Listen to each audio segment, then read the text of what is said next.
तुम्हें जो चाहिए वो मिल जाएगा। सही ढंग से भजन करोगे तो चाह ही मिट जाएगी, ऐसा आनंद बढ़ेगा। ब्रह्मभूता प्रसन्नात्मा न शोचति न कांक्षति समः सर्वेषु भूतेषु मद भक्तिम लभते पराम। ये परा भक्ति का लाभ मिला कि उसे ब्रह्म की अनुभूति हो गई। आप कुछ चाह नहीं, कोई सोच नहीं। कैसी वो स्थिति होगी जिसमें कोई कामना नहीं है, कोई शोक नहीं है। अद्भुत परमानंद। देहाभिमानी विषय भोगों में लगा हुआ कल्पना भी नहीं कर सकता कैसा होगा वो चिदानंद संतोष सुख। प्रभु कह रहे हैं केवल मेरी शरण में होने से सब तेरी बात बन जाएगी। तो प्रश्न उठता है कि सब लोग अशांत हैं, दुखी हैं, परेशान हैं, फिर आपकी शरण में क्यों नहीं हो जाते महाराज? जब सब सुखों का सार, सब कामनाओं की पूर्ति करने वाला कल्पतरु आपके श्री चरण है, तो फिर ये लोग क्यों आपकी शरण में नहीं हो रहे, भटकते घूम रहे? श्री भगवान के चरण इस समस्त कामनाओं को पूर्ण करने वाले हैं। प्रणत कामदम। श्री लाडली जी के चरण चिंतामणि प्रणमताम ब्रज नागरीणाम।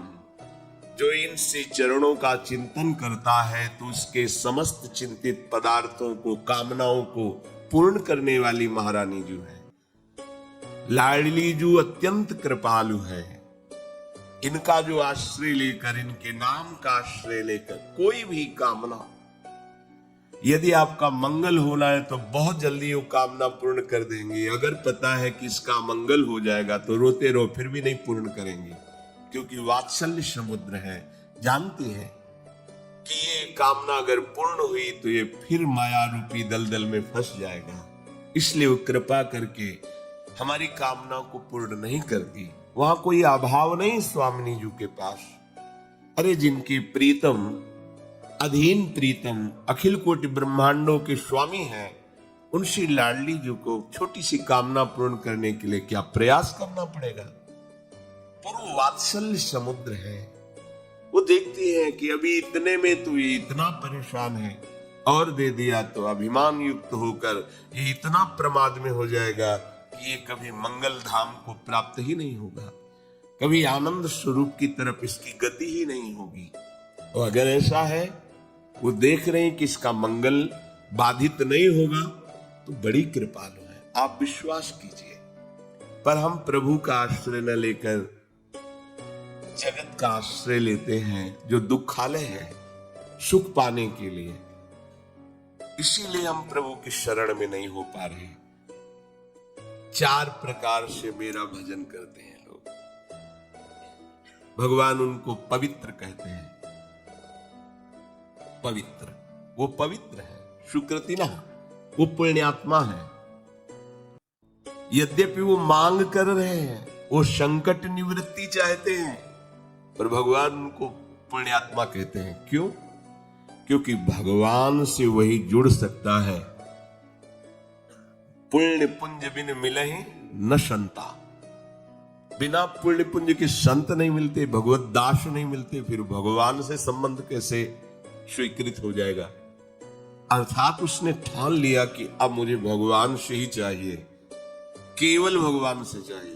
वो बड़ा सुकृति है, बड़ा पुण्यात्मा है। भगवान कह रहे हैं 4 प्रकार से भगवान से लोग जुड़ते हैं। अर्थार्थी, धन की चाह। देखो यहां छूट दे रहे हैं भगवान। यदि धन की चाह की बात है तो लगभग सबके हृदय में है। आर्तो जिज्ञासु अर्थार्थी ज्ञानी च भरतर्षभ। 4 प्रकार के भगवान के भक्त हैं। एक है अर्थ चाहता है, एक है अपनी दुख की निवृत्ति, संकट से घबरा कर भगवान को पुकार करके अपने संकट की निवृत्ति चाहता है।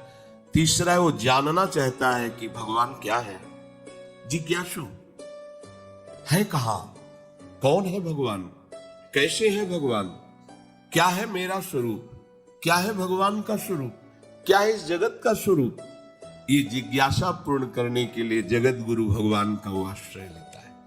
और एक है ज्ञानी प्रेमी, जो भगवत अनुराग में, आत्मरति में, कृष्ण रति में डूबा हुआ है।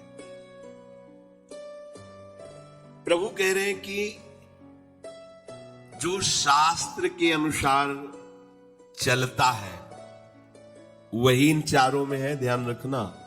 पापाचरण करने वाला इन चारों में नहीं, दुष्कृति नहीं। इसीलिए पहले बोला भगवान ने कि जना सुकृतिनो। सुकृति कौन है? जो भगवान की शास्त्र आज्ञा के अनुसार आचरण करता है। यहां बहुत कमी होती है, ध्यान देने योग्य बात है। मंत्रों पर अविश्वास मत करो, नाम पर अविश्वास मत करो। तुम अनुष्ठान को जानते ही नहीं कैसे किया जाता है। एक कामना की पूर्ति, तुम विश्व की कामना की पूर्ति कर सकते हो, विश्व की कामना की पूर्ति। बोले आप क्यों नहीं कर लेते? क्योंकि हम विश्वात्मा की कामना किए हुए हैं, हम विश्व की नहीं। हम जिस बात की कामना किए हुए उसके लिए विश्व का विस्मरण करना है। मन मन की रुचि जान नेह विधि अनुसरे। हम प्रियालाल की मन की बात जानकर उनकी सेवा में रत होना चाहते हैं। नहीं, नाम और मंत्र में इतनी ताकत है, आप उसको समझ नहीं पाए। आप विचार करके देखिए, जब कोई पवित्र अनुष्ठान कोई राक्षस करता था तो बहुत पहले से ही वो मदिरा त्याग देता था, मांस खाना त्याग देता था, दूसरे की निंदा करना त्याग देता था, अपवित्रता का त्याग कर देता। परम पवित्र ऋषियों की तरह होकर वो तब अनुष्ठान करता था। यद्यपि वो जगत विनाश के लिए अनुष्ठान होता, पर उसके लिए भी पवित्रता की ऐसी आवश्यकता थी। अब आप बेविचार करो, शराब पियो, मांस खाओ, गंदे आचरण करो और बोलो हमने राधा राधा कहा लेकिन काम नहीं बना। वो बोल रहे थे कि कितना भी बड़ा संकट हो, फिर बोल रहे हैं।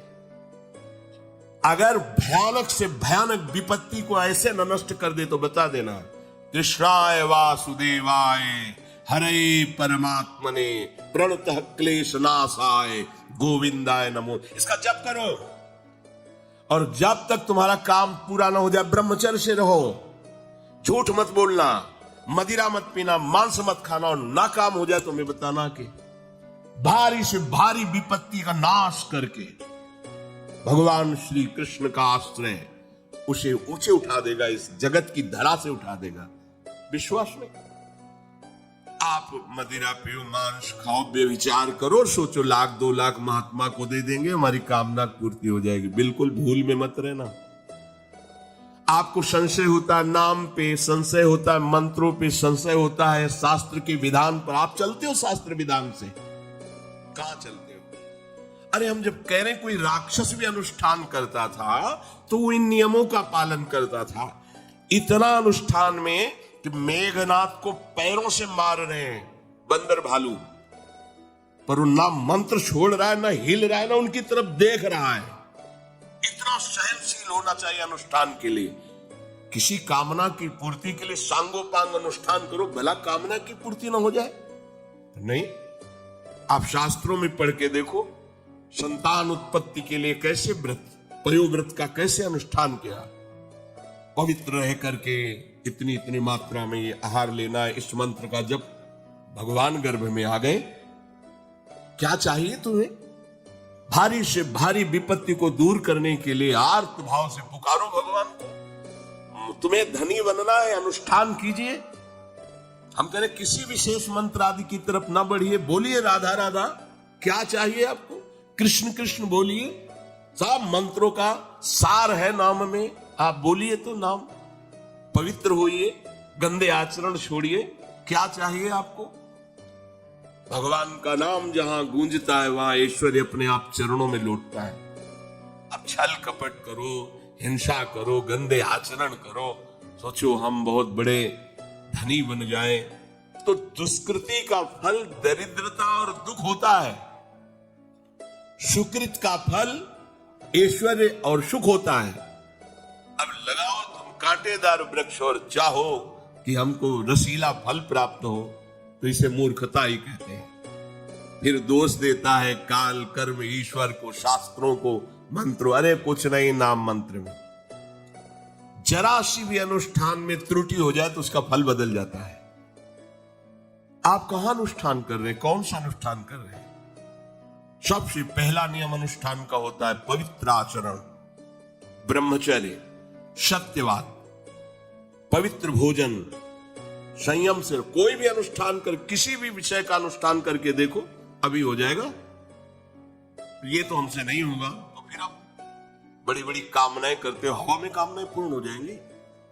किसी की भी किसी का भी महाबली या तेजस्वी पुत्र पैदा हुआ, उसको देखो कैसे रहा है, उसके माता पिता कैसे आचरण किए हैं। 10,000 वर्ष तक भगवान श्री हरि में मन लगाकर निरंतर मंत्र जपने पर कश्यप और विंता जी ने भगवान गरुण जी को प्रकट किया। भगवान गरुण जी श्री हरि के वाहन, प्रथम पुत्र अरुण जी जो सूर्य के सामने बैठे हुए हैं, सारथी बने 10,000 वर्ष। करदम जी भारी तपस्या करके पत्नी प्राप्त कर रहे हैं, तो भगवान स्वयं कपिल देव जी के रूप में अवतार ले रहे हैं। बिना भजन के, बिना पवित्रता के, बस कामनाओं की पूर्ति, हवा में कामनाओं की पूर्ति हो जाएगी। मनमानी आचरण, कुछ नींबू काट दो, उसमें सिंदूर रख दो, या कलावा बांध दो, या अंगूठी बांध लो, या जंतुर मंतुर बांध लो, भस्म, इनसे कुछ होगा? कुछ नहीं होगा। राधा राधा राधा राधा राधा, जो कर चाहोगे हो जाए, पर पवित्र आचरण, साथ में पवित्र आचरण हो। एक किसान भी अन्न बोता है तो खेती को तैयार करता है।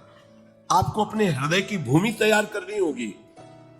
कामना पूर्ति के लिए ऐसे थोड़ी चला जाता है। अर्थार्थी जो केवल भगवान से अर्थ चाहता है, ठीक है, हमें धन चाहिए तो भगवान श्री हरि का आश्रय ले, जो चाहिए आप मान लीजिए, पर गलत आचरण कर रहे हो इसलिए आपके ऊपर प्रभाव नहीं पड़ रहा। हमारी बात हाथ जोड़कर हम प्रार्थना करें, मान लीजिए सब कामनाओं से पीड़ित है, सबकी कामनाएं पूर्ण हो जाएंगी। जो इच्छा करी हो मन माही, प्रभु प्रसाद कछ दुर्लभ नाई। पर मांस खाना छोड़ो, शराब पीना छोड़ो, पराई बहन बेटियों के साथ गंदी दृष्टि करना बंद करो, ये गंदे आचरण बंद करो, राधा राधा बोलो, ना पूर्ण हो जाए तो हमें बताना। मनमानी आचरण करते हो, गंदे पापाचरण करते हो, फिर कहते हो कि हमें कुछ दिन राधा नाम जपते हुए अभी लाभ नहीं मिला। लाभ कैसे मिले? आप नीचे से तो ऐसे असाधन कर रहे हो, पापाचरण कर रहे हो। प्रभु की आज्ञा का उल्लंघन करोगे तो कैसे प्रभु प्रसन्न हो जाएंगे तुम पे? हमें किसी से अपना काम बनाना होता है ना, तो उसकी रुचि के अनुसार चलना होता है। एक साधारण व्यवहार की बात करें, हमें आपसे काम बनाना है तो हमें आपकी रुचि देखनी पड़ेगी और आपकी रुचि के अनुसार चलना पड़ेगा। आपकी भावना में हमारी कदर बने तब हमारी बात बनेगी। तो हमारे प्रभु तो पहले ही कहते हैं तुमसे कि ममैवांसो, तू मेरा है। पर प्रभु की आज्ञा है शास्त्र के अनुसार चलो, जो मैं बोल रहा हूं वैसे चलो। ऐसा चलोगे तो तुम्हें धन मांगना ही नहीं पड़ेगा। आपको मजाक लगता है ये सब कथाएं सुनकर, अगर विश्वास हो तो तुम्हें मजाक न लगे, ऐसा तुम्हारे जीवन में भी हो जाए। नरसिंह मेहता जी के पास उनकी बेटी के यहां भात भरने के लिए जब चर्चा चली तो भी लगा कि अगर यहां निमंत्रण नहीं भेजेंगे तो बहू को दुख होगा, और निमंत्रण भेजते हैं तो बेइज्जती की बात होगी, क्योंकि सब बाबा जी आएंगे फटे पुराने कपड़े, मजीरा और करताल लिए, हरि नाम कृष्ण नाम गोविंद नाम कीर्तन करने। अब यहाँ वीआईपी लोगों के बीच में हो और लोग पूछेंगे कौन है तो कहेंगे समधी, बेइज्जती महसूस होगी। धनाभिमानियों को ये रहता है कि ये तो भिखारी हैं, बाबा जी हैं, इनके सामने क्या बेइज्जती नहीं। तो बोले इतना लिख दो कि वो आएंगे ही नहीं, इतना पर्चा में भात का सामग्री लिख दो कि वो आएंगे ही नहीं। ये बात जब कि निमंत्रण भी हो जाएगा और नहीं आए तो बेटी भी, जो बहू है वो भी नाराज नहीं होगी, भाई निमंत्रण तो गया है, पूरा लिख दिया। नरसिंह मेहता जी के पास पत्र गया, उन्होंने देखा, जाके ठाकुर जी के चरण, महाराज क्योंकि भगवान के सिवा कोई आश्रय है नहीं।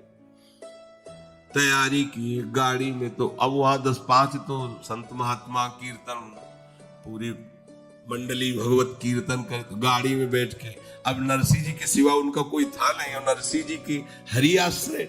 अब जहां नरसिंह जी वहीं, मान लो अपने लोग चलेंगे तो पूरे चलेंगे, जहां चलेंगे। अब कीर्तन करते हुए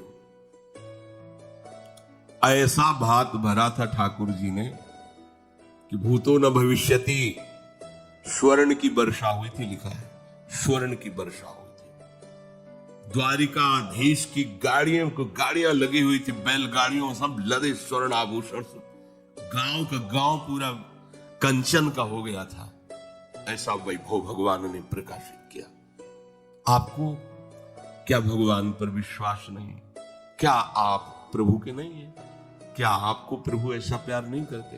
पर आप प्रभु के ऐसे आश्रित नहीं होते, इसीलिए आपको अनुभव में नहीं होता।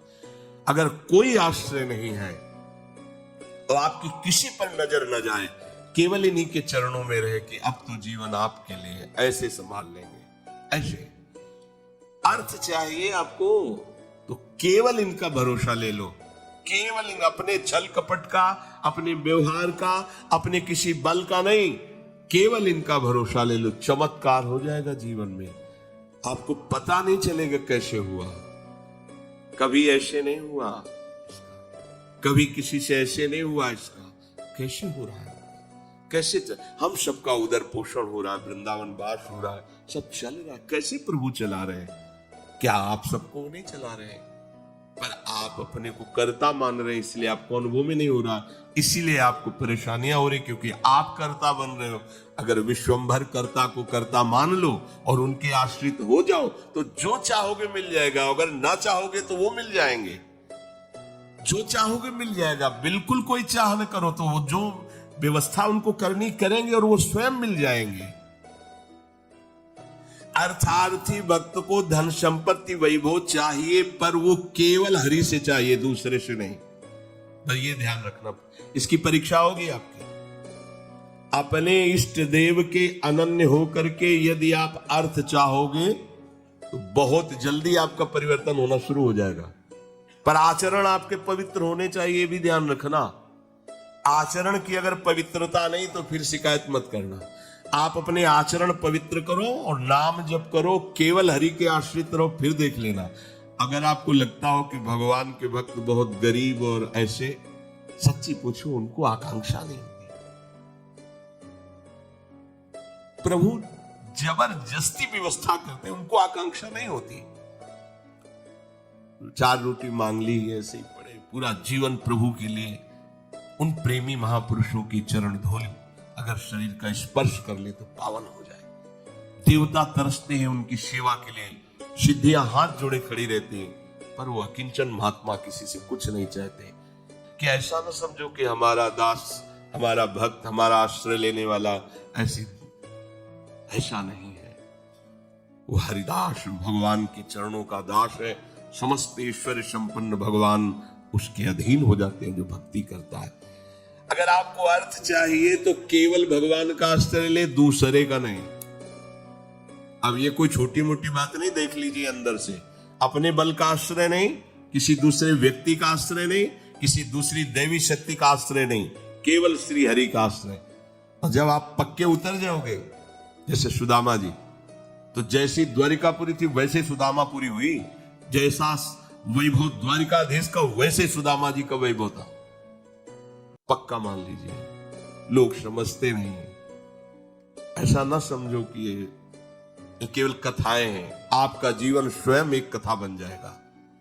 यदि आप हरि के आश्रित हो गए तो आपका जीवन चरित्र दूसरों के लिए उदाहरण बन जाएगा। पर निष्ठा चाहिए। असल बात क्या है कि हम जैसे सत्संग में बोले थे आज कि जितने भी हमारे त्योहार होते हैं वो भागवतिक होते हैं। इनमें कोई ना कोई संबंध हमारे भगवान की लीलाओं से होता है। जैसे ये दीपावली है तो अवध में भगवान श्री रामचंद्र जी, तो ये उत्सव मनाया गया। दीप संपूर्ण अयोध्या दीप से प्रकाशित ये भगवान श्री राम 14 वर्ष वनवास के बाद अवध में जो है विराजमान हो रहे चक्रवर्ती सम्राट पद पे।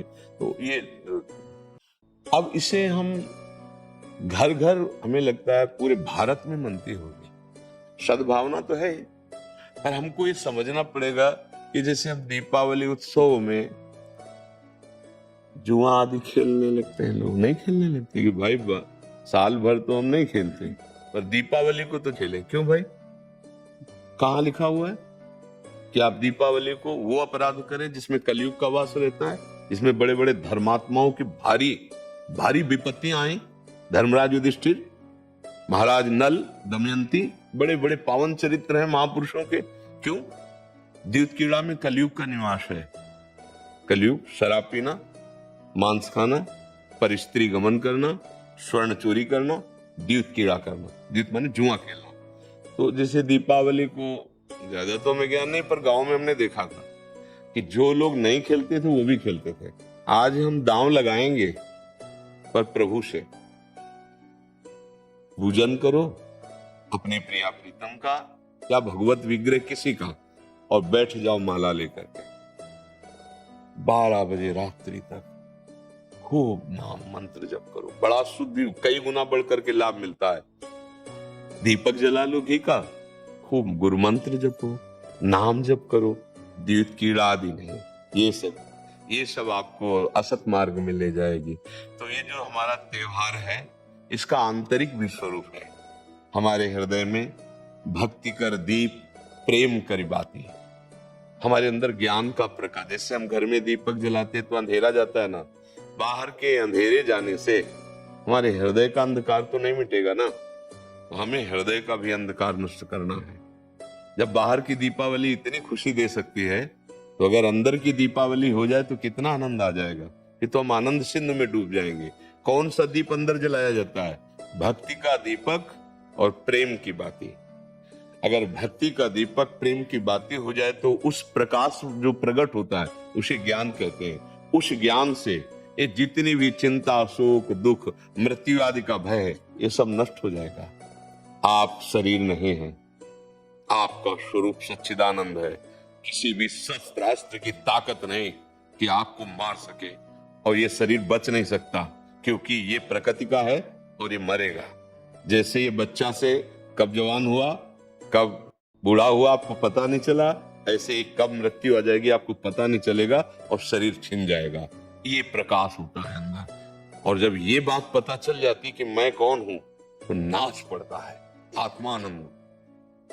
यज् ज्ञात्वा स्तब्धो भवति मत्तो भवति आत्मा रामो भवति। जिसको जान लेने पर वो शांत हो जाता है, वो मस्त हो जाता है, वो आत्मा राम हो जाता है। ये आई दिवाली अंदर की। तो ये भक्ति कर दीप और प्रेम कर बाती किसी बाजार में नहीं मिलती है। ये बाहरी दीपक और बाती तो बाजार में मिल जाती है, लेकिन ये भक्ति कर दीप प्रेम कर बाती कहाँ मिलेगी? बोले साधु संगति करी अनुदिन राती। यदि भगवत प्रेमी महात्माओं का संग हो जाए तो दीपक भी मिल जाएगा, बाती भी मिल जाएगी, और प्रकाश भी हो जाएगा, अज्ञान अंधकार नष्ट हो जाएगा। हमें लगता है खूब बढ़िया दीपक जलाए और मंजीरा उठावे, भगवान नाम कीर्तन करे 10, 20, 50 लोग मिलके, फिर एकांत में नाम जप करे, ठाकुर जी को भोग लगाए, आरती करे। तो ये सात्विक, भगवान आए तो सब उत्सव मनाए, आनंद मनाए, आसुरी प्रवृत्ति वाला कोई भी कार्य ना हो। और अंदर भी जब हम नाम जप करेंगे, भक्ति करेंगे, तो अंदर प्रकाश बहुत जरूरी है। आज हमारे बाहर तो प्रकाश की बहुत बढ़िया व्यवस्थाएं हैं, हाइलोजन, बिजली सब चल रही। जब बिजली नहीं तो जनरेटर से चल जाएगा। अंदर अंधकार छाया हुआ है, नहीं छाया हुआ। इस अंधकार में जब तक दीपावली नहीं होगी, तब तक वास्तविक आनंद का अनुभव नहीं होगा। और यहाँ आनंद, जैसे हम देखो अंधकार में क्या, रस्सी को सांप समझ रहे हैं, भयभीत हो रहे हैं। शरीर में इतनी आसक्ति, मैंने मान लिया मैं स्त्री हूं, मैं मान लिया मैंने पुरुष हूं। नहीं है तू, ये तेरी पोशाक है, और जितने भी दुख है सब इसी में आते हैं। तू काहे को इसको पकड़े हुए है? तू अपने स्वरूप को देख, तू अलग है। अब ये बात समझने के लिए साधन चाहिए। अब तुम गंदे आचरण करते हो, गंदा चिंतन करते हो, कैसे तुम अपने स्वरूप को जानोगे? तो यही ज्ञान प्रकाश, यही ज्ञान हो जाए कि मैं भगवान का अंश हूं, जैसे भगवान कहते हैं ममैवांशो, और भगवत प्राप्ति करना मेरा परम धर्म है।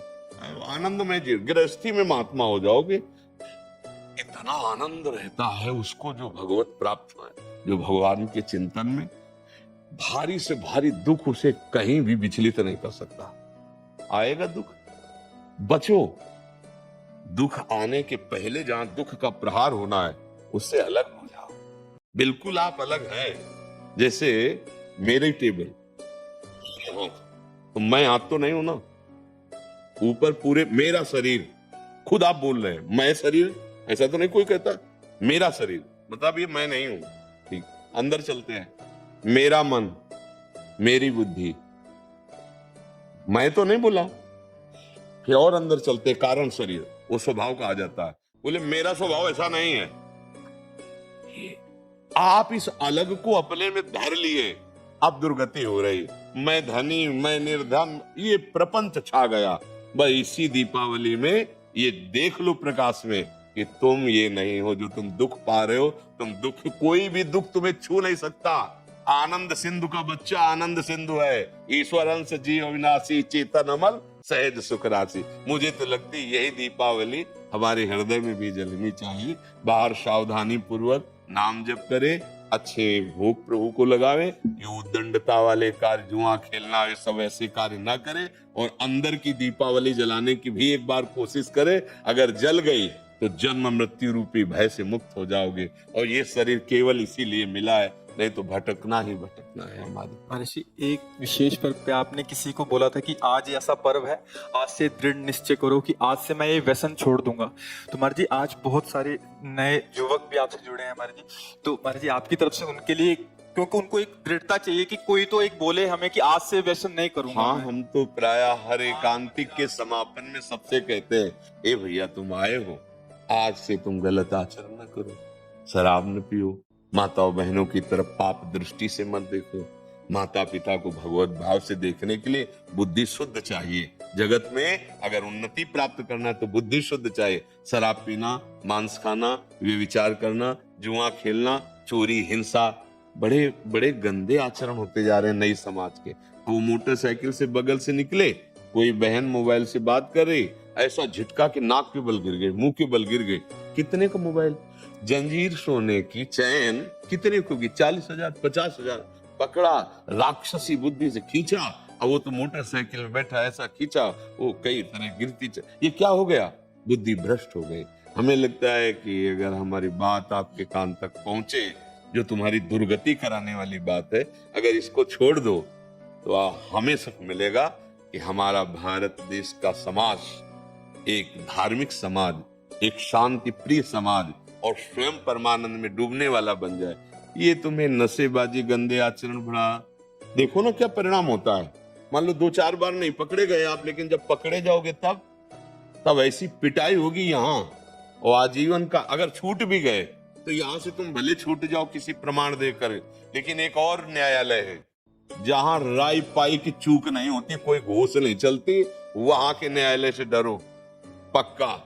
यहाँ तो मान लो आप इधर उधर करके प्रमाण दे के बच सकते हो या कुछ ले दे के, लेकिन एक न्यायालय जहाँ कुछ लेना देना नहीं, किसी गवाही की जरूरत नहीं, वो स्वयं सर्व साक्षी हो। तो पाप कर्म का त्याग, गंदे व्यसन, गंदे आहार का त्याग, यही भारी उत्सव हो जाएगा। यही हम भेंट मांगते हैं। जब कोई एकांतिक में कभी भाव आता है तो ये कहते हैं आप सब ये गंदे आचरण यहाँ छोड़ जाओ, धाम है भगवान का। और जब मान लो ठीक कहा कि दिवाली का पर्व है तो कुछ न कुछ लेन देन भेंट होती है ना, भाई कोई प्रियजन आए, उनको खवाया पियाया कुछ, तो हमारी प्रियता यही है कि तुम सुखी रहो, तुम स्वस्थ रहो, तुम मुस्कुराओ, तुम आनंदित हो। कैसे? अच्छे आचरणों से, भगवान नाम जप से। अगर बुरे आचरण करोगे तो भाई तुम्हें रुपया शांति नहीं दे सकता। देखो, कोई वो चूक ना कर देना जो घर में, गांव में और समाज में आप ऐसे उठा के ना देख पा रहे। मात्र कुछ चंद रुपए के कारण जब हमारी बात बिगड़ जाती है तो हमारी पदवी और समाज की प्रियता सब नष्ट हो। एक गलती ने पूरा मिटिया मेट कर दिया। कोई अधिकारी जी थे तो उन्होंने मात्र 10,000 रुपये की वो प्रियता में, उनको उन्हीं के अधिकारी जन जो क्राइम विभाग कहते हैं, वो उनको ऐसे बुरी तरह पकड़ के ले जा रहे थे, तब मुझे किसी के दबाव और प्रलोभन में आकर कभी वो मत करना कि एक न्याय और विभाग है वहां तुम्हें कटघरे में खड़ा किया जाए, क्योंकि सबका न्यायाधीश श्री कृष्ण है। वो जब न्याय करता है तो वहां किसी गवाही की जरूरत नहीं रहती। आपका पद, आपकी जो योग्यता, वो हमारे समाज के मंगल के लिए, आप नमक रोटी खाओ, भले आप कष्ट से जियो, लेकिन आप आंख झुकाने वाले नहीं बनो। आंख में आंख डाल के बात करने की क्षमता रहे और अपने पद के द्वारा अधर्म को दंड देने की क्षमता रहे। अगर आप गलती कर दिए तो पढ़ाई लिखाई, माता पिता, समाज, इससे आप आंख नहीं मिला पाएंगे, सब व्यर्थ हो जाएगा। ये क्यों व्यर्थ हो जाता है? जब हमें ये बात समझ में आती कि धन में सुख है, बुद्धि भ्रष्ट हो गई, पतित हो गई बुद्धि। नहीं, धन में सुख नहीं, धर्म में सुख है। आप देखो ना, बहुत आप अधर्म पूर्वक धन ले तो आप देखो आपका परिवार बिखर जाएगा, अशांति पैदा हो जाएगी, ऐसी संतानें पैदा होंगी जो आपको हर समय देखकर जलाती रहेंगी। पक्का विश्वास मानना, अधर्म के धन से कभी सुख शांति नहीं मिलती। और ये अधर्म तभी होता है जब हमारी बुद्धि खराब हो, और बुद्धि खराब तभी होती है जब ये 6 बातें होती हैं। पक्का समझ लेना, शराब पीना, मांस खाना, परिस्त्री से या परपुरुष से व्यभिचार करना, और हिंसा करना, चोरी करना, द्युत कीड़ा आदि चोरी करना, जैसे ये चोरी ही मानी जाती है। अधिकार के विपरीत आचरण करना चोरी ही मानी जाती है। ये जब होगा तो कलयुग बैठ जाएगा, कलयुग को ये स्थान दिए, और कलयुग जब बैठ जाएगा तब दुर्दशा करा देगा। एक बड़े धर्मात्मा महापुरुष की बुद्धि में बैठ गया कलयुग। वो मुकुट लगाने के कारण जरासंध का, तो एक ऋषि के गले में मरा हुआ सर्प डाल दिया और कारण बन गया मृत्यु का। 7 दिन में तक्षक काटेगा, ऐसा संगी ऋषि ने शाप दे दिया। इसलिए बहुत सावधान। हाँ, हमारे पास भगवान की कृपा से जो आपका आनंद हुआ है, आप नशा रहित, आप गंदे आचरण रहित, एक अच्छे मानव बने, तब आप में देवता बनने की सामर्थ्य आवे, दैवी संपदा आवे। फिर आप चाहो तो नारायण बन सकते हो। जब नारायण नर बन सकता है तो सीढ़ी हुई ना, तो आप इसी से चढ़ सकते हो। नर नारायण बन सकता है क्योंकि हम उसी के अंश हैं। तो इसलिए सत्संग का लाभ ले और व्यसनों को त्याग दे। वृंदावन में बैठे हो, अगर नियम ले लो तो बहुत बड़ा सहयोग मिल जाएगा। भाई कोई कसम खवाई जाती है तो मंदिर में नहीं चखा जाता, चलो मंदिर में। एक मंदिर क्या, यहाँ तो धाम है 84 कोस ब्रज, यहाँ नियम ले लो, शराब नहीं पिएंगे, मांस नहीं खाएंगे, पराई माता बहन को गंदी दृष्टि से नहीं देखेंगे, चोरी नहीं करेंगे, जुआ नहीं खेलेंगे, हिंसा नहीं करेंगे। ले लो अंदर से। जो नहीं करते हो तो धन्यवाद के पात्र, जो करते हो तो बताने की जरूरत नहीं। नियम ले लो, मंगल हो जाएगा। जो यूट्यूब से सुन रहे हैं, सोशल मीडिया से सुन रहे हैं, वो कैसे लें? हाँ, जब हम बोल रहे हैं तो वचन कान में गया और वो साक्षी मान ले, वो हमारे वचन को साक्षी मान ले, संत वेश को साक्षी मान ले, और उनको पावर न मिले तो बताना। जो दवाइयों से तुम नशा नहीं छोड़ सकते, बात मान लेना, वो पावर आपको अपने आप पहुंच जाएगा। जैसे पिछले में कोई बोला था कि हम अपने परिवार के मांस मछली ये सब छोड़ दिया था। हाँ, पिछले बैच में बोला था। हाँ, क्या हम कभी मिले हैं? न कभी देखा है। हुआ क्या, उसने बात मान ली ना, साक्षी मान ली, तो ये शब्द ऐसे नहीं निकल रहे हैं। ये मनोरंजन नहीं है। आप सच्ची बात समझना, ये केवल आपके कल्याण के लिए निकल रहे हैं। और पकड़ लो, इनमें ताकत है। जैसे आपसे कह दे कि आज से शराब ना पीना, आप नियम ले ले, तो आपकी जो दिक्कत होगी छोड़ने की, वो आपको पावर मिल जाएगा। क्योंकि भगवान छुड़वाना चाहते हैं ना तो सामर्थ्य भी देते हैं। ये केवल ढांचा भर है, काम उन्हीं का हो रहा है, वो ही कर रहे हैं। अगर वो ना करे तो इस ढांचे में बोलने की सामर्थ्य नहीं। आप सच्ची समझ लेना, ये दिमाग जो काम कर रहा है हमारा नहीं कर रहा है, शरीर का। हाँ, ये श्री कृष्ण का कर रहा है, ध्यान रखना। वो तो अपार सामर्थ्यशाली है। आप ये शराब मत पीना, तो मत पियो। आप देखो आप में सामर्थ्य आ जाएगी। आप ये वचन पकड़े रहना, जहां भी होगे वहीं श्री कृष्ण है। जहां भी कोई कण हो, कोई क्षण ऐसा नहीं जो श्री कृष्ण से अलग हो। हर समय तुम्हारे साथ है, वो तुम्हें पावर दे। अच्छे आचरण करे, नाम जप कर, राधा राधा।